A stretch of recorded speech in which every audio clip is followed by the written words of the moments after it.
জানি সব কথা কি আর মুখে বলা যায়, কিছু কথা মুখ দেখেও বুঝে নিতে হয়। তোমাদেরও বাজারে ওই বেগুন, টমেটো, ফুলকপি আসছে, কিন্তু একঘেয়েমি ফুলকপি আর ভাল লাগছে না। তোমাদের কারোর জানা কারোর অজানা জানি, তবু একবার রেসিপিটা দেখে নাও। ভালো লাগলে অবশ্যই কিন্তু লাইক শেয়ার করো। ফুলকপি এরকম করে কেটে নাও আর গরম জলে একটু নুন আর হলুদ দিয়ে সিদ্ধ করতে বসিয়ে দাও।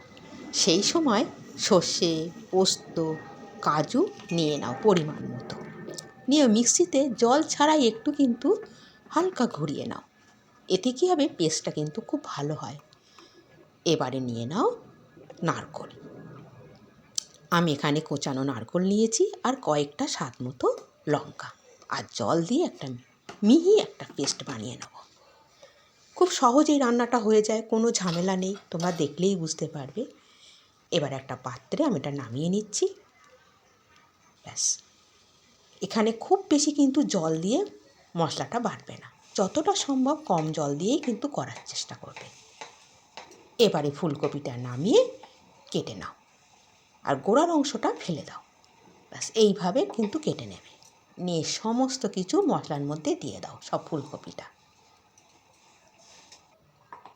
এবারে দাও স্বাদ মতো নুন আর হলুদ, আর দিয়ে দাও কাঁচা সর্ষের তেল। এই সর্ষের তেল আর এই মশলা খুব সুন্দর ভালো লাগে, খুব স্বাদ হয়, একবার বানিয়ে দেখো না। নিয়ে নাও কলা পাতা। এবারে কলা পাতাটা একটু ছেঁকে নিলে কি ভাঁজ করতে সুবিধা। এবার পরিমাণ মতো দিয়ে সুতোতে বেঁধে নিলেই কিন্তু রেডি। আর কড়াইতে অল্প তেল দিয়ে জাস্ট এপিট ওপিট করে একটু ভাজতে হবে।